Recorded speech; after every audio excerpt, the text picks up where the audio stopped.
Icon steel प्रस्तुत build icon या उपक्रमामध्ये आज आम्ही आलो जळगावमध्ये आणि माझ्यासोबत आहेत सिनियर आर्किटेक्ट चंद्रकांत नेते सर.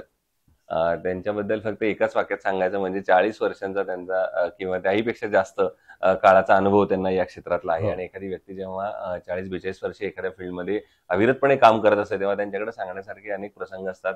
त्यांनी काम केलेले अनेक प्रोजेक्ट्स असतात. त्यामुळे त्यांचा हा अनुभवाचा प्रवास कसा होता, त्यांचं एकंदर या इंडस्ट्रीबद्दलचे काही मतं आहेत ती जाणून आपण घेणार आहोत. या सगळ्याबद्दल आपण बिल्ड आयकॉन या प्लॅटफॉर्मवर त्यांच्याशी गप्पा मारणार आहोत.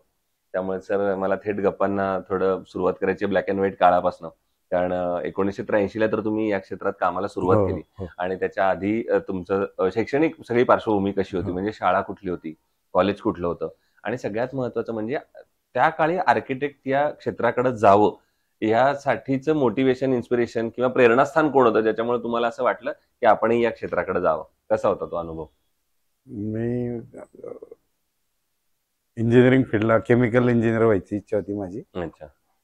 मग गोव्याला गेलो ऍडमिशनला, पण तिथे स्ट्राईक होता. मग मी मुंबईला आलो गोव्यावरनं. मित्र कंपनी आर्किटेक्चर कॉलेजला होती, त्यांना भेटायला गेलो. मग सहज म्हटलं मी पण बघतो ऍडमिशन मिळते का. ते म्हणे नाही, जवळजवळ 80-85 ऍडमिशन झालंय, मिळणार नाही म्हणे. मग मी प्रिन्सिपल साहेबांना भेटलो. मॅथ्समध्ये किती मार्क आहे म्हटलं. 98. घेऊन टाक म्हणे ऍडमिशन. वा, घेऊन टाक. क्या बात नाही. आताच्या जर कोणाला सांगितलं की अशी ऍडमिशनची प्रोसेस झाली माझी तर त्यांना विश्वास बसणार नाही की असं गेलो आणि ऍडमिशन मिळाली बँड्रा सारख्या कॉलेजमध्ये मुंबईमध्ये. आणि काय 200 रुपये टर्म फी होती. वा वा वा. तर पण मग हा जसा एक प्रवास होता, तर त्याच्यानंतरचा पुढचा प्रवास फार महत्वाचा असतो की शिक्षण घेतल्यानंतर जेव्हा तुम्ही ऍक्च्युअल कामाला सुरुवात केली किंवा नंतर पुढचा प्रवास कसा होता, की तुम्ही कुठे एक्सपिरियन्स साठी नोकरी केलीत किंवा तो पुढे कसा होता प्रवास? मी एक्सपिरियन्सला शंभूरकर आर्किटेक्ट होतो दादरला, त्यांच्याकडे घेतला एक्सपिरियन्स. आणखी दिनेश शाह होते पार्ल्याला, त्यांच्याकडे. नंतर मेन म्हणजे आर्किटेक्ट BL सुतार आणि JL राय पार्टनर होते फोर्टला. अच्छा.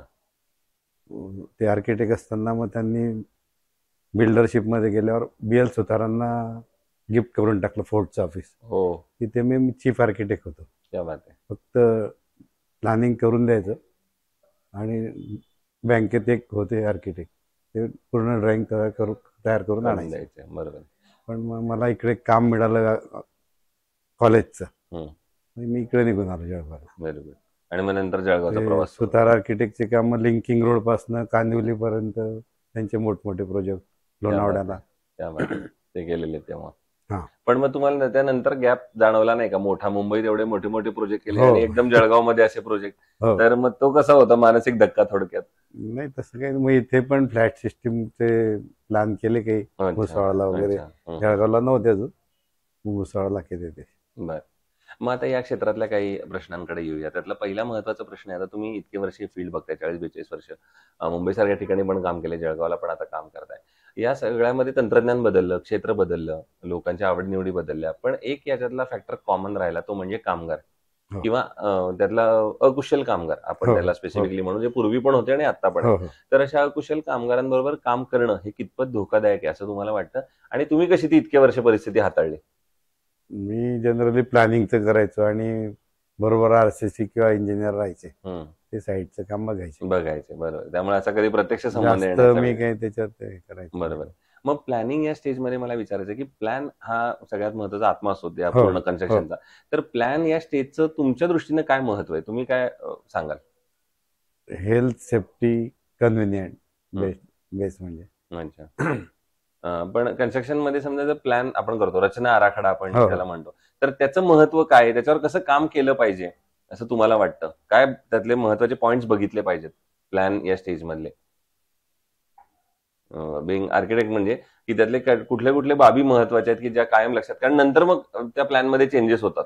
आधी जर तुम्ही त्या क्लायंटशी नीट बोलला नसाल तर त्याच्यानंतर मग बऱ्याचदा बदलांना सामोरं जावं लागतं. तर ते टाळायचं असेल तो पुढचा सगळा खर्च, तो चेंजेस, तर आधी काय प्लॅन मध्ये आपण केलं पाहिजे? कमीत कमी जागेत जास्त त्यांना पाहिजे असतं. बरोबर. दुसरं असं आहे की आता रेसिडेन्शियल प्रोजेक्ट बद्दल एक बोलायचं, ते म्हणजे बऱ्याचदा असं होतं की क्लायंटची कायम असे डिमांड असते की आम्हाला कमीत कमी खर्चात जास्तीत जास्त बसवून द्या. तर अशा वेळेला बजेट आणि क्वालिटी या दोन्हीचा समतोल मग तुम्ही कसा साधता? मटेरियलवरच मग ते बरोबर आहे. काय केलं पाहिजे असं Finishing वाटतं वगैरे. तुम्हाला त्याच्यात?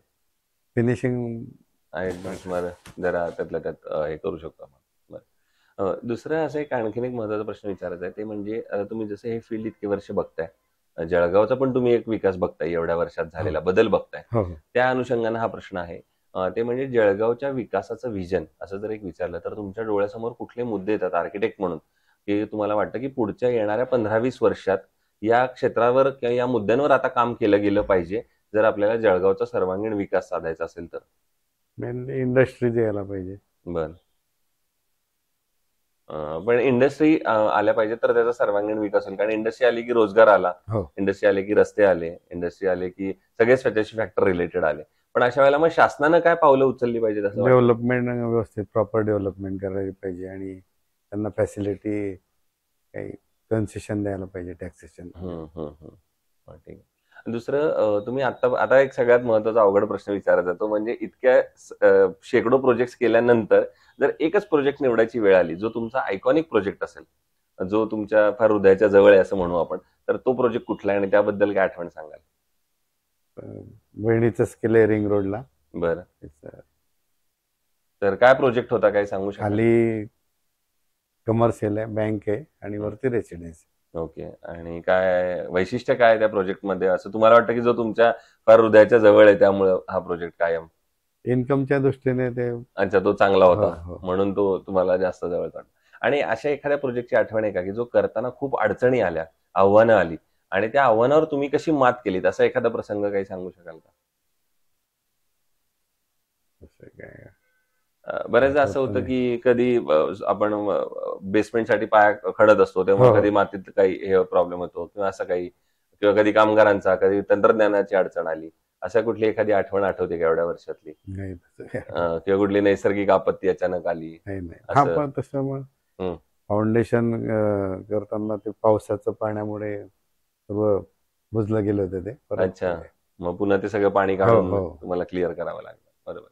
दुसरं कन्स्ट्रक्शन मध्ये जेव्हा स्टील निवडायची वेळ येते, तर तुम्हाला काय वाटतं स्टील मध्ये काय पॅरामीटर्स बघितले गेले पाहिजेत? चांगलं स्टील कशाला म्हणतात? काय गुणवैशिष्ट्य असतात चांगल्या स्टील मध्ये?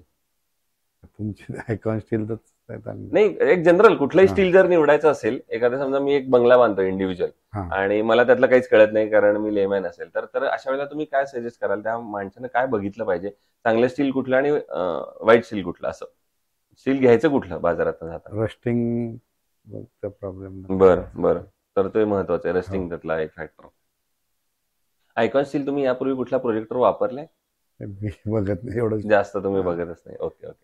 आणि आता अगदी एक शेवटचा प्रश्न, ते म्हणजे या क्षेत्रात आता जे नवीन तरुण आर्किटेक्ट येत आहेत, हो. त्यांना तुम्ही एक काय सल्ला द्याल इतक्या वर्षाच्या अनुभवानंतर, की कुठल्या गोष्टींची काळजी घेतली गेली पाहिजे किंवा ह्या गोष्टी करा तर तुम्हाला यश नक्की मिळेल या क्षेत्रात, असं तुम्ही काय महत्वाच्या 2-3 गोष्टी सांगू शकाल?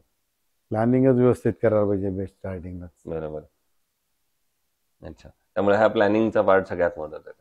सो हे होते सिनियर आर्किटेक्ट चंद्रकांत नेते सर, आणि त्यांनी फार महत्वाच्या पण मोजक्या शब्दामध्ये त्यांचे हे सांगितले. त्यातला एक सगळ्यात महत्वाचा पॉईंट मला असा वाटला की प्लॅनिंगचा, जो सगळ्यात त्यांनी शेवटी सांगितला. कारण की कुठल्याही कन्स्ट्रक्शनला प्लॅन हा अतिशय महत्वाचा असतो. तुमचं प्लॅनिंग परफेक्ट असेल तर त्याचं एक्झिक्युशन परफेक्ट होतं.